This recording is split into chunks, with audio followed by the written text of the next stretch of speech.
There we go. All right. Well, officially, hello and welcome. For those of you that don't know me, I'm Sharlene Styles. I'm a nutritionist that's located locally in Niagara. I'm also a holistic life coach, amongst a bunch of other fun things that kind of all weave into a holistic health practitioner and coach.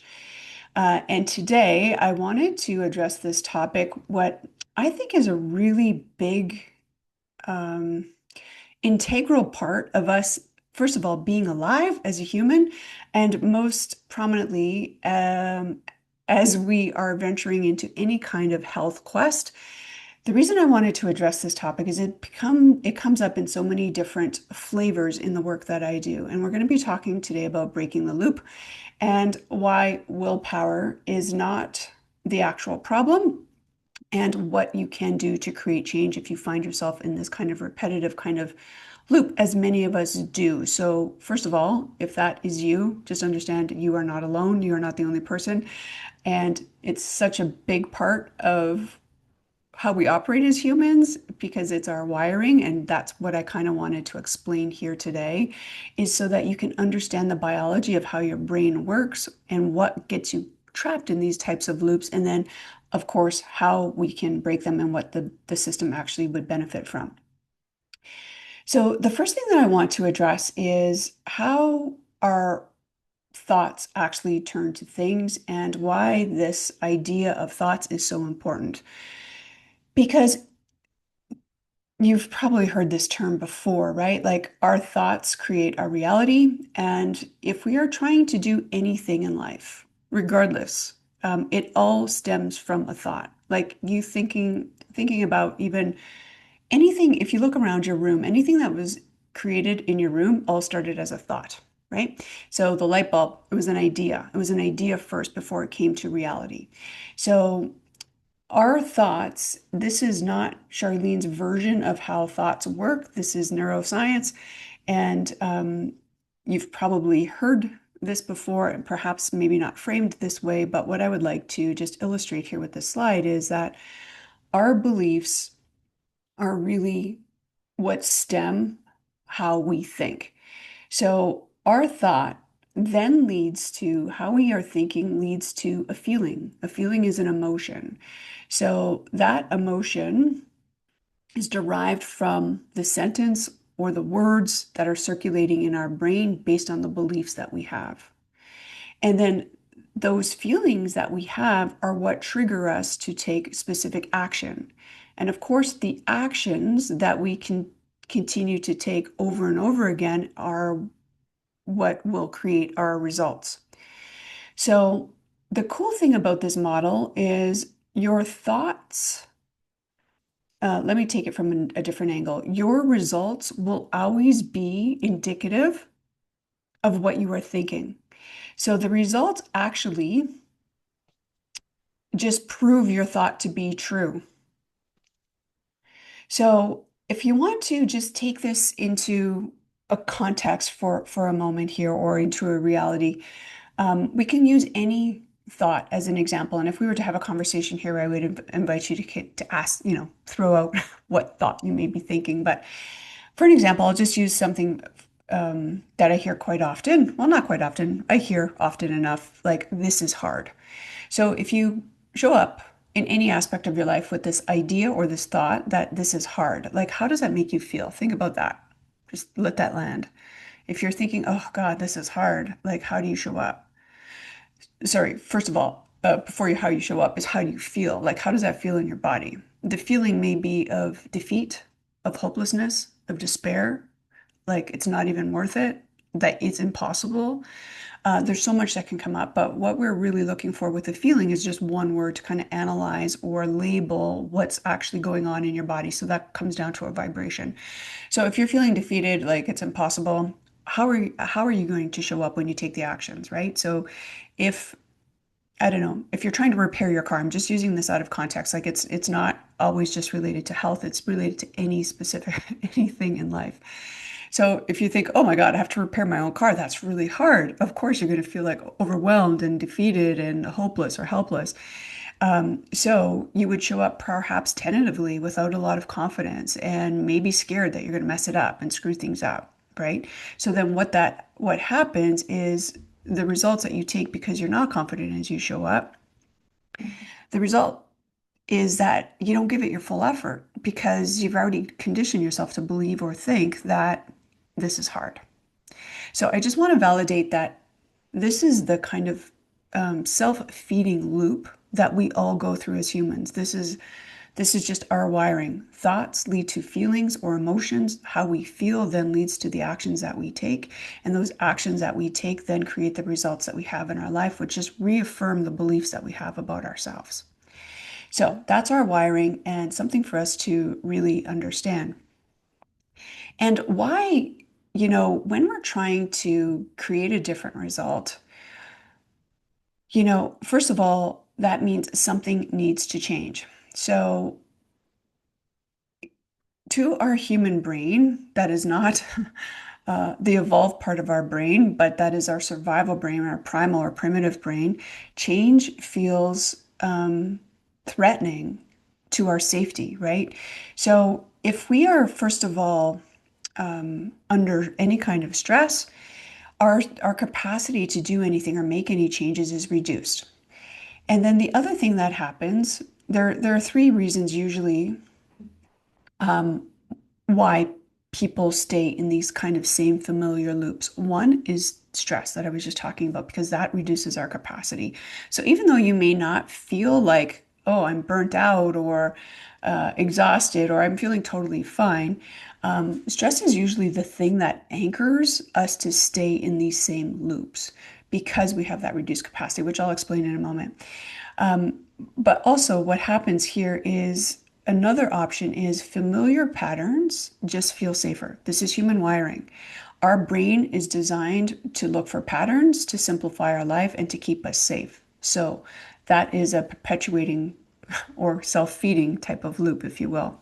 And then, of course, old learning patterns, our past experiences, what we've done in the past,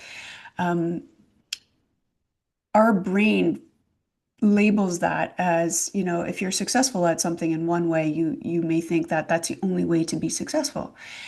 Same with previous attempts of failures or things that you've done in the past. So this old learning, your brain is looking to categorize it as all the same. So that just means that our thought process or our patterns have not been updated. So I hope that that's clear. So, in order for us to understand what's going on, I feel like this is really helpful when we understand our own wiring, how things work, how our bodies work, how our brains work. It really helps us to support what may be going on rather than thinking that there's something wrong with us. And I want to assure you that there's not anything wrong with you. This is human wiring. So, understanding our brain, first of all, we're going to talk about three kind of major kind of components of our brain to understand this concept of, why and how we get stuck in loops. So, first of all, there's this primitive brain that I was mentioning earlier. So, the primal part of our brain is wired for safety and survival. It wants things that are familiar and known because anything outside of that is a threat. And then it wants to conserve energy. It wants to take the path that requires the least amount of effort and that is familiar. And the other thing that I didn't put in here, it's also our primal brain is also wired for pleasure. Anything that feels pleasurable is what is most appealing to the primal part of our brain. So it is wired to protect us and notice threats. So it's looking for short-term relief. There's a lot that actually goes on here. It's if you can imagine that, your life or safety is being threatened, you're hyper vigilant, right? Your focus narrows. You get hyper fixated perhaps on a solution or a problem, and you're scanning always for the negative, or your brain is. You may not consciously be doing that, but your brain is. Anything that can actually be of harm is under highest scrutiny, right? Or surveillance. So this is why if you're in a stress state where things feel negative or you're noticing the negative, because that's our wiring, that's what it's intended to do. So our survival brain is very present focused, very narrow focus. So it's not looking at the big picture. It's not looking at the future. It's only thinking about the immediate. Then there's this emotional part of our brain. This comes from our limbic part of our brain. This is where, we want to feel part of a tribe. So getting into a group, having a sense of belonging or approval from other people. This is where we seek comfort and connection. And this is the part of us that is really asking, like, am I safe here? Am I safe? And then, of course, the prefrontal cortex, which you may have heard of.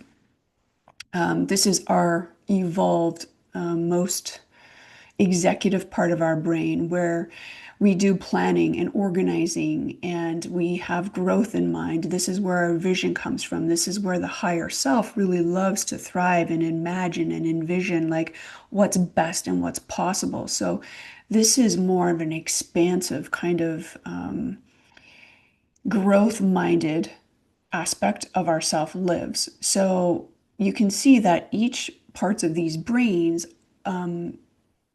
it it has a different focus and also a totally different purpose and how this can be conflicting, right? So if your prefrontal cortex is thinking about your dreams and your ideas for the future and your big audacious life as the future version of yourself, but your primal brain is like, nope, I don't feel safe.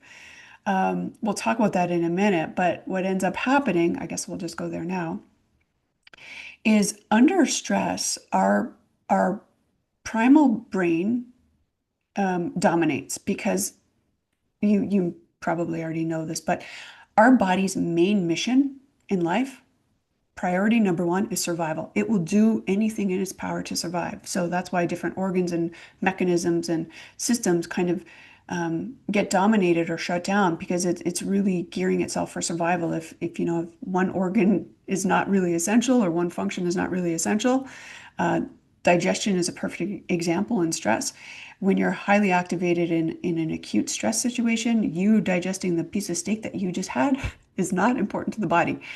The body deems that you are in a threatened state and it's going to do everything else to get out of danger's way rather than digest that steak. So that's an example.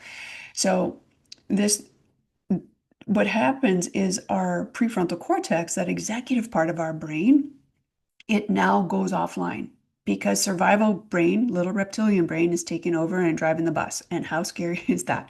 So this is where our patterns end up running the show. So things are happening on autopilot without our conscious awareness or our higher evolved part of ourselves, the most elevated, grand, best versions of ourselves is not accessible when the primal brain is in charge.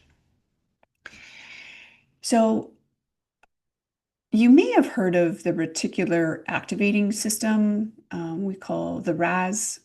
Um, it's a filter, and the way that I like to look at this is like that it is a filter. So you can imagine we take in millions of pieces of information in a day, especially today in modern society. And if we were to consciously filter or acknowledge all of that stimulus, all of that information coming in, the brain would explode. It's just too much information. So with the RAS system, it really acts as a filter to just highlight things that are important for you to keep you safe. So what that does is you begin to notice all the things that are familiar.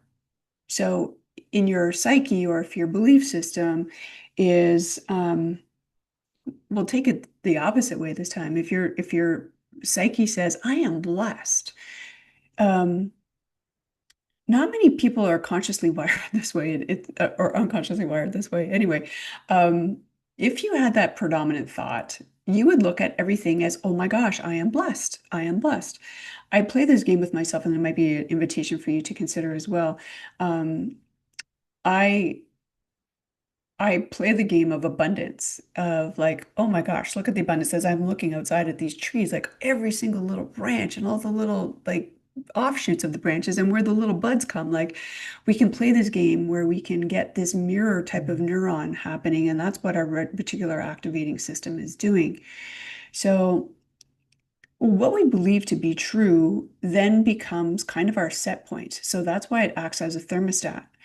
So as a thermostat, if the temperature changes in your room, if you have your heat set to whatever 70 degrees and the temperature in the room goes up to 80 degrees, the thermostat is going to bring it back down to 70, right? So the same thing happens with this reticular activating system that we have. This is becomes our kind of baseline, our thermostat. So these mirror neurons are just kind of normalizing our patterns to kind of that's what the brain is looking for, right? Patterns and also safety. So I just wanted to highlight that. So oftentimes I I often hear people will say, "Oh, I just don't have any willpower, Charlene." And I just want to highlight that that is not the case. First of all, you probably do have willpower at one point or another, but willpower itself is not a reliable resource, right? There's so many factors and variables that need to be present for willpower to stay consistent, and it doesn't. It's just not reliable. There's so many variables. But what ends up happening is we get this notion that, okay, I'm tired of myself or my circumstances or my results, and I want to change. And then this change, what we do is we make this audacious claim, perhaps like a big kind of plan of what we want to do. And then we get going and life happens and you feel overwhelmed. So this is, on a very high level to the body, to the system, is stress, right? First of all, change itself is stressful to the to the primal part of our brain. So we take on stress after we've made this big plan or this big kind of goal. And then because we don't fulfill it, we take on this shame.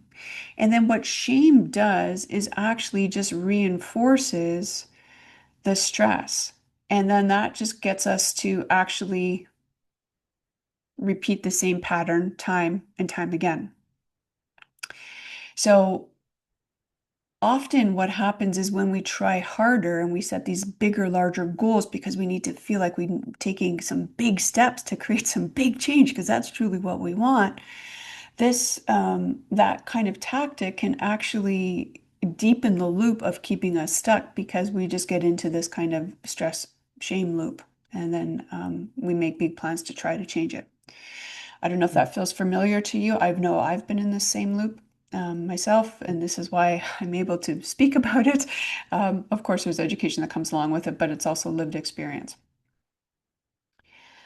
All right. So the body, you know, we often think that, I don't know, and maybe you don't feel like this, but I do feel like many of the people that I talk to, my clients, is that sometimes we think that it's just mindset, right? Like I'm just not strong enough. I just don't have enough willpower. I just don't want this bad enough.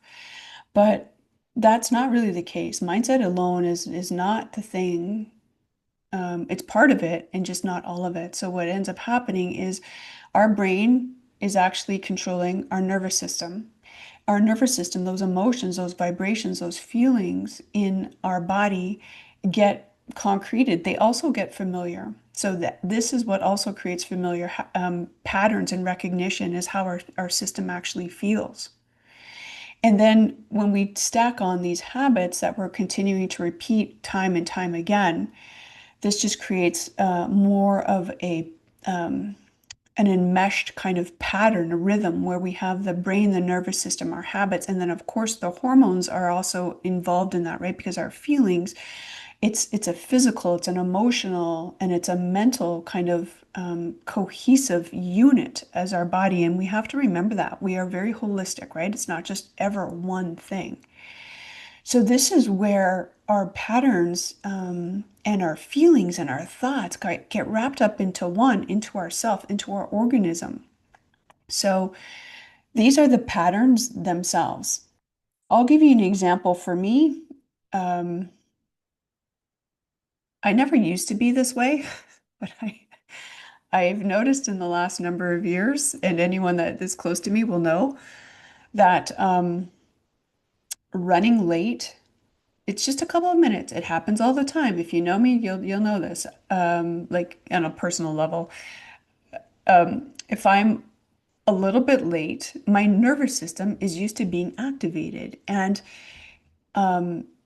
my body is very familiar with the sensation of pressure and having a deadline and something like that is very activating for me to take action, right? So it's like I don't want to say it's a rush. It's just a familiar feeling in my body to be kind of in a hurry.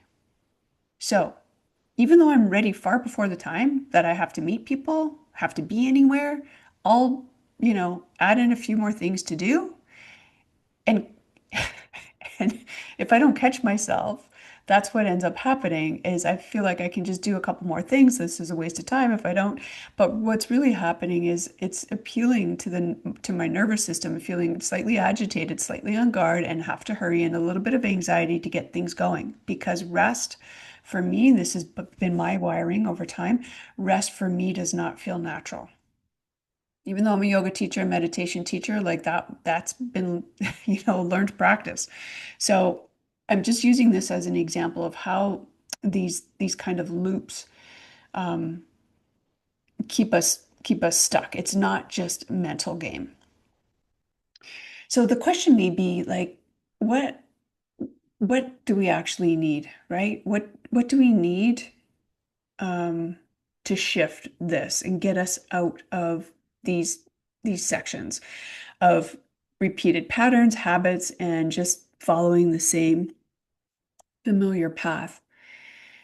So, the first thing is being aware of what may be going on. And then the next part of that is looking and providing your body safety. So, what does safety mean? You know, we need a regulated nervous system to make better choices, right? So, we need to first stay calm, and then we can, like, second, decide what we're going to do from there. So, this is where we can, make different types or take different types of actions, like small aligned types of actions. What I will say is that um, to my point earlier about this kind of idea that thought work alone is not just the answer. It's really helpful, and it's powerful, but only when the nervous system has enough capacity to actually to use it.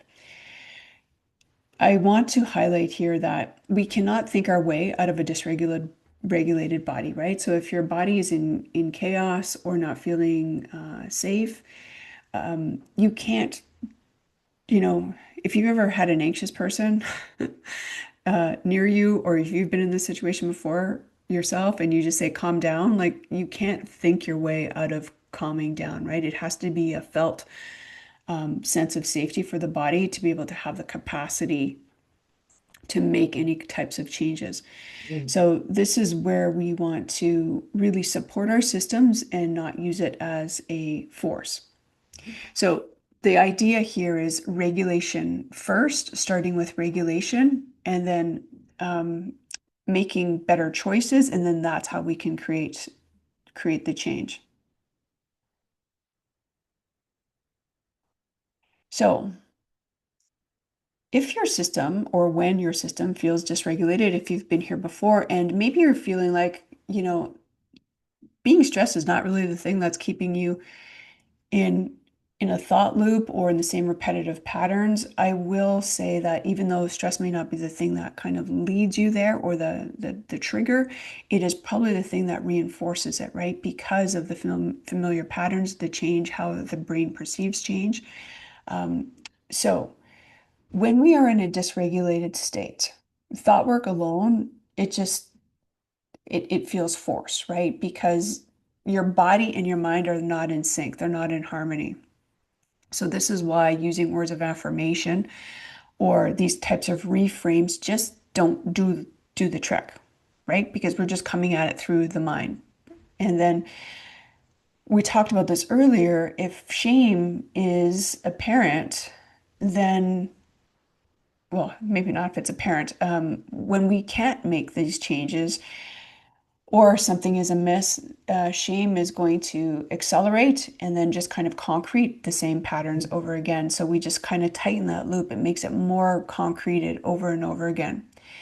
So the question then becomes, am I choosing a new thought from a clear, regulated, I would add regulated perspective or state? Or am I just trying to think my way out of this for survival? So when we think about survival, I'm just going to remind you again, survival is very present focused, right? Immediate, looking for pleasure, looking to take the path that requires the least amount of energy. So these are really good clues, right? When we're looking at it from our executive part of our brain, the prefrontal cortex, we can really look from an expanded standpoint and asking ourselves, does this serve my highest and greatest good? I can use this in terms of weight loss or a health journey when people get stuck in repeating the same patterns and habits that they know are not serving, whether that's snacking at night or drinking alcohol, or let's just use snacking at night. And um, they know that they don't want to do it, but it's just such a familiar pattern, right? So when we have these kind of urges or these types of cravings, one, it's familiar, it's happening over and over again, so that loop is already firm. But what's also happening is the brain is, this is how we can kind of clue in to, is this a survival mechanism, right? Or a primal part of our brain making these decisions. The immediate urge uh, signals that this is coming from primal brain, right? When the brain thinks the only thing that's going to satisfy this little tinge of hunger or little tinge of discomfort will be insert the snack of choice that people have typically at night. I don't know. Sometimes it's popcorn, sometimes it's chips, sometimes it's chocolate. So that part of the brain is only looking at the right now, right? So if it were the logical, more expanded version of ourselves, we would look at it from a more long-term perspective. We would take into consideration, how is this going to affect me tomorrow, or even a week from now, or a month from now, rather than this immediate kind of urge to take the action right in the moment. I hope that makes sense. I know everybody's on mute here, but if you want to stick around, we can have a conversation at the end of this to see if this lands, or if you have any questions or anything to expand on here. So I want to say thoughts, of course, matter. The timing matters more. So thought work alone is not just the answer. So I think I've said this in multiple ways, but perhaps in an extended version now is like, how do we bridge this gap, from this loop to where we want to be? And the first thing that we have to do is calm the nervous system. So that can look like a bunch of different things in terms of practices. You know, there are, first of all, just being in the moment, like putting your hand to your chest, grounding down through your feet, your intentions, putting your hand on your body, accessing your heart, breathing in and tuning into your body, like getting really introspective. So that would be step number one. There are also, and I can share some links for you at the end here. There are some somatic exercises that I use that I recommend to many of my clients through the Workout Witch. Um, she's pretty amazing. If you don't follow her on social media or YouTube, I would highly suggest it. There are some very easy exercises to help regulate your nervous system to allow the body to feel safe and release old traumas and dramas and stressors and emotions that are trapped in the body. So there is a 20-minute YouTube video that I recommend to many of my clients, which I can share with you at the link, or you can purchase some of her courses, which I've done, and they're very effective and top notch. I would highly recommend. The other thing that we can do to help ease the stress of the body, of course, is with what we put into it, right? So we get stress from multiple factors. Yes, of course, the environment, we get emotional, mental stress, but also physical stresses, right? So what we're eating, high processed foods, sugary foods, alcohol, caffeine, these are all things that activate our nervous system. And two, the fluctuations of blood sugar going up and down, the, perhaps insulin or sensitivity that you may have may also be another one. So controlling blood sugar is a really beautiful way to stabilize energy so that you're not getting these really high peaks and then these crashes afterwards, so that you can maintain a nice even flow of energy. And it's also really going to help your body not feel so stressed, and then it will feel resourced. So one of the things with stabilizing blood sugar is really an act of safety to the body, just allowing it to know that we're safe. Um, Also reducing, I want to say noise or friction in your daily life, um, whatever that may look like for you. There's so many obstacles that could be impeding your your joy, your peace, um, impacting your level of stress. So if there's any way that you can reduce that friction, delegate, delete, delay, this would be a really great thing to do. So this is not about motivation. This is actually about how do we support nervous system, our bodies and our minds to make, choices from a much more grounded and thoughtful and higher executive planning state. The other thing here that I have is practicing identity and not perfection. So this is this is really tied into what I showed you at the beginning of our beliefs. Um, our beliefs are really formed from our identity, how we see ourselves. So practicing the version of ourselves, the identity or the person that we want to be, is going to be super helpful, and not focusing so much on perfection, right? So we don't we don't need to wait to feel confident. We can just practice becoming the version of ourselves that we truly want to be. So everything that I just shared with you here is, you know, about the brain, is not so that you can manage or control yourself better. It's so that you can just stop using willpower and shame. And because not those only work when this, like, they don't work actually. And these other factors will work when your system is calm. So understanding this, I think, gives us a little bit more compassion, and support is really what is going to be the thing that can create ongoing change. So I've got a couple of questions here for you to answer, and this is maybe just something for you to consider if you wanted to screenshot this or write it down. And maybe even just tune into your heart and ask, like, oh, what do you need to feel safe enough to choose differently? And then what would the version of me who has already broken this loop do or do next? So this gets us out of the, flight, fight mode. There's also freeze mode and stress, which I am very familiar with. So I would say, if you have the capacity, like, write this down, keep it simple, and understand that this doesn't have to be about fixing. It's just really about awareness. And this is one little exercise that I would love to share with you here today. If your nervous system is acting on repeat or familiar habits, there are um, there are a number of things that we can do to support it. But it's so interesting. One of the shortcut ways here is with love. And it's so fascinating. And I know this, I don't want it to sound woo. And if it does, I'm sorry. It's not. I would invite you to try it and have an experiential practice with it.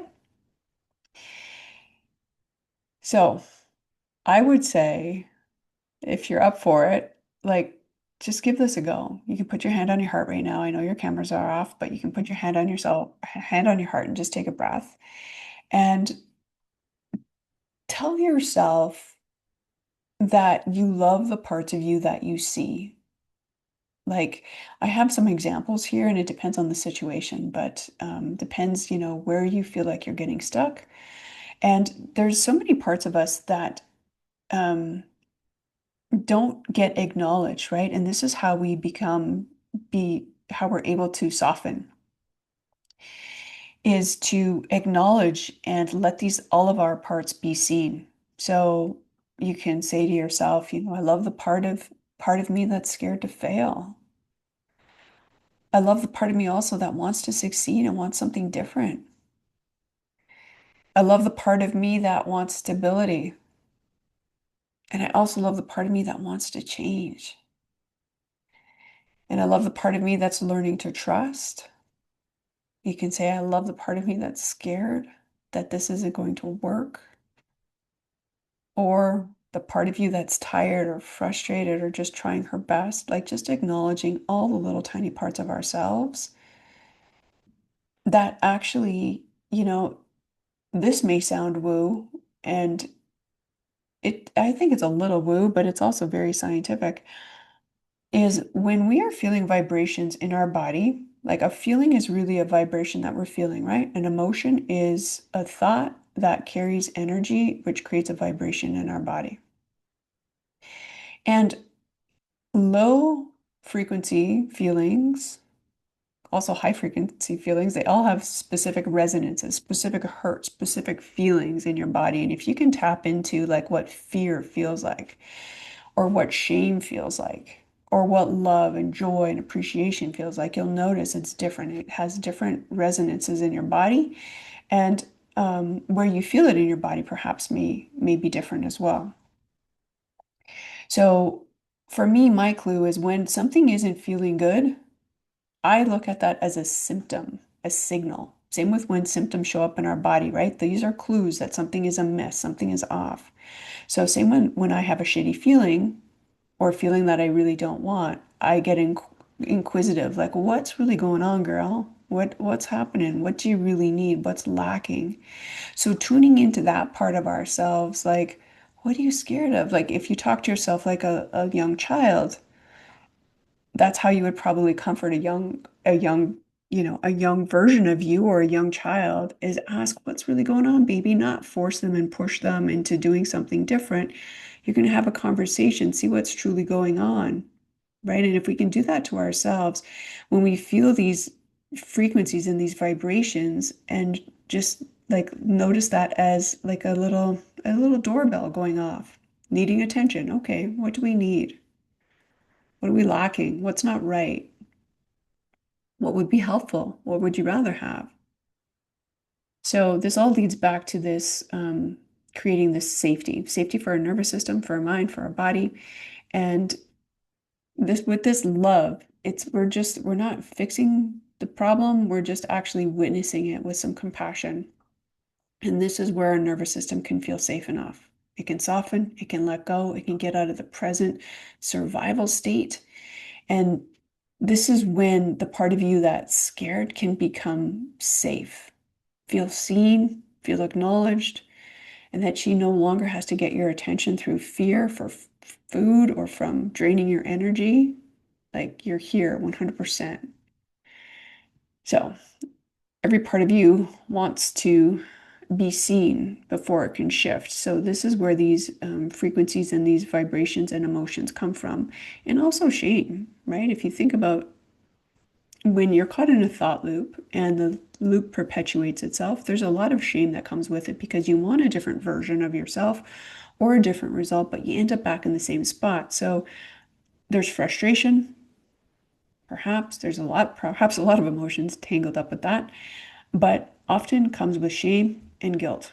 And both of those two are those feelings are emotions, they're vibrations, and they are clues, right? So that shame, we're asking the shame or the guilt, like what, let's acknowledge what it really wants.